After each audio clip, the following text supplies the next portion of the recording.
No estoy aquí para hablar bonito. Estoy aquí para hablar verdad. Así empieza, con una frase que te sacude. Porque el bloqueo que sientes cuando hablas frente a los demás no es un error, no es una debilidad y mucho menos una condena. Es una señal. Una señal de que algo dentro de ti necesita ser escuchado primero por ti mismo, antes que por cualquier público.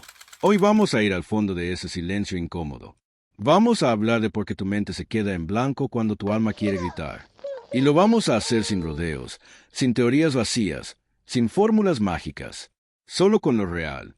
Bueno, querida audiencia, les explicaré algo breve sobre quedarse en blanco al exponer y no entrar en tanto detalle. El mito de no estoy preparado. Muchos creen que si se bloquean es porque no estudiaron bien o no tienen talento para hablar. Falso. El bloqueo no es falta de información. Es falta de conexión emocional con lo que vas a decir. El verdadero enemigo, el sobrepensamiento. Te quieres ver bien, no equivocarte, impresionar. Y ese deseo de perfección te desconecta del momento presente. Tu cuerpo está en el escenario, pero tu mente está en un juicio imaginario. Resultado, te congelas. Conclusión, no te estás bloqueando porque eres débil.